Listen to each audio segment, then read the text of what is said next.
Assalamu alaikum wa rahmatullahi wa barakatuh. The juz for today go to my book, The Quran and the Moon. On the 27th day, it begins with Surah Al-Qiyamah, goes to Surah Al-Insan, Surah Al-Mursalat, Surah Al-Naba, and ends with Surah Al-Nazi'at. Now then, we're speaking about the footprints of the Antichrist, and our Christian brothers in particular would be very tremendously interested in learning what our Prophet, Allah's blessing be upon him, has said about the Antichrist, as only a prophet could speak. We spoke last night about the epistemological attack of the Antichrist, and this is perhaps his most dangerous attack of all. And if we succumb to this attack, we would be rendered a people who would, like him, would be jasads, meaning we would be internally blind. We would not be able to ever reach Majma'ul Bahrain, the place where the two oceans meet. The ocean of knowledge externally acquired, and the ocean of knowledge internally received. And these two oceans of knowledge are harmoniously integrated. This is Khidr alayhi salam.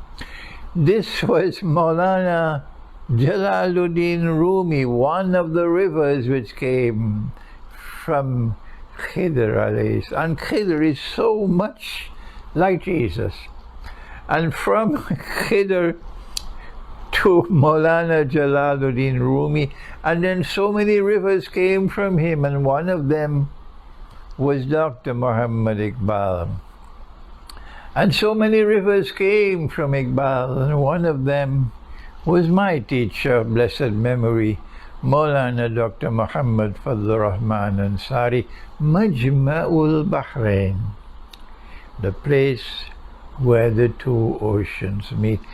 And now then, if we are a lucky people and we can survive his epistemological attack, we'll be able to understand and penetrate the next attack, which is also perhaps, some might say, this is his most dangerous attack. Why?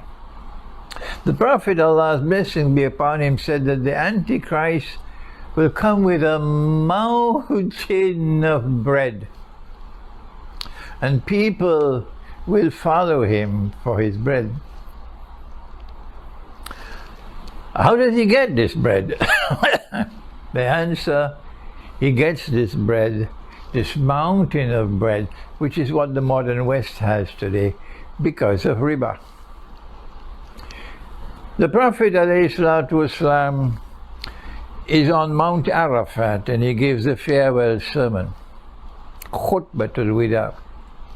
Shortly after that, the last revelation came down. We thought it was the last, because Allah says, Ba'da'uzu billahi minash shaitanir rajeem, revelation came down. Al-yawmu akmaltu lakum deenakum. Today we've perfected the deen.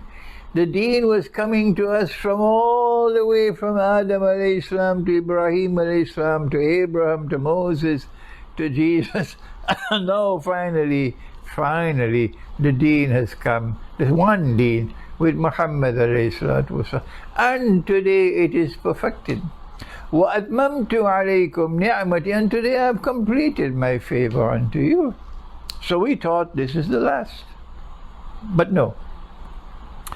After this Khutbatul Wida, he left Mecca and returned to Yathrib, which today is called Medina. And it was there that one more revelation came down. Why did Allah do this? Why did he, after declaring the job is finished, why did he send one more? Except to emphasize to us now and for all times, that here is where the greatest danger of all. The last revelation on the authority of Abdullah ibn Abbas radiallahu ta'ala anhu is located in Surah Al-Baqarah. I think it is what is it? It's close to the end. And Allah says 184, 185, 186 perhaps. He says, بعد أعوذ بالله من الشيطان الرجيم يا أيها الذين آمنوا اتقوا الله. O you who have faith in the one God, fear Allah. وذروا ما بقي من الربا. And give up your demand for riba. إن كنتم مؤمنين, if you are faithful. فإن لم تفعلوا, and if you don't do it, فأذنوا بحرب من الله ورسوله. Take notice, I'm going to wage war, and my messenger, my prophet will also wage war with me on riba. The implication of this last revelation coming down on the subject of riba is because this is where the greatest danger of all is located, and this is how Dajjal gets his mountain of bread. The Prophet ﷺ cursed all four, and he said they're all equally guilty. The one who takes riba, the one who gives riba, he borrows from the IMF and he has to pay, as Pakistan has been doing, even under Imran Khan, and he has to pay the interest. The Prophet cursed you. The one who records the transaction and both the two witnesses, and he said they're all equally guilty, equally guilty. And so it is through riba that Dajjal gets his mountain of gold, of bread. What is riba? When I go to Britain, I hope to get a chance to speak at length on the subject, but you can't speak on length in 1 hour. So you still have to get parts of the subject. You have to. I have delivered seminars on the subject of riba. I think the first one was in Seattle, on the west coast of the United States. It must have been 22 years ago. I was in Seattle. I gave the same seminar. It was an all-day seminar on riba in Colombo, in Sri Lanka. I gave it in Sydney, in Australia. I gave it in Kuala Lumpur, in Malaysia. I don't know where else I've given the complete one-day seminar on riba. Riba today, which delivers to Dajjal his mountain of gold, is a subject nobody teaches anymore. It seems as though there is an incapacity in Islamic scholarship to be able to understand and penetrate the subject, and also perhaps they are scared of teaching the subject. And so let us I pray that Allah helps me to make this video short. Yes, just a snippet of an explanation on riba. The riba in the modern world comes basically from two ways. Number one, it comes from the money. What is money? And number two, it comes from the banking system. Although the Prophet ﷺ defined riba as any transaction, not just money being lent on interest, any transaction. Listen carefully, I'm going to speak slowly. Any transaction, excuse me, based on deception, which delivers an advantage, a gain, a reward, which is unjust, is riba. He says, if you meet a man coming to the market to sell his goods, he has a truckload of durians. If you've never ate a durian, you don't know the king of all fruits. It's in Southeast Asia. He has a truckload of durians.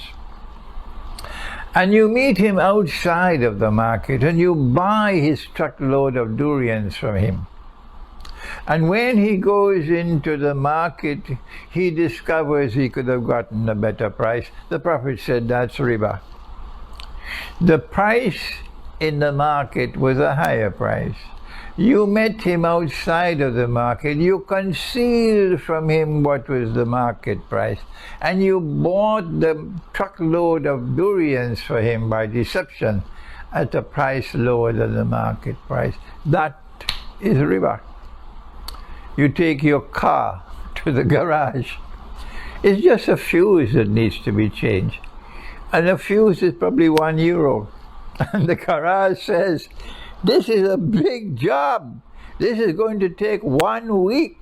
It's going to cost you €5,000, and you know nothing about the car. 1 week later, you go, you pay the $5,000 to collect your car. And all that the garage did was a change of fuse that was what? That cost €1. That is riba. So this transaction based on deception is there in the monetary system. But Imran Khan's government in Pakistan, and every government in Pakistan, every government in the world of Islam, from the beginning to this day, in the modern age, they don't know this subject. It is not taught in the Darul Uloom. It will never be taught in the Darul Uloom. Never. They took gold and silver, dinar and dirham, which is in the Quran, which is money with intrinsic value. This is money in the Quran. I don't have the time to explain it to you. And they banned it. You're prohibited from using gold as money. That is in the Articles of Agreement of the International Monetary Fund.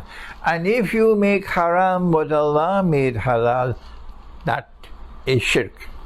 And what they did was shirk.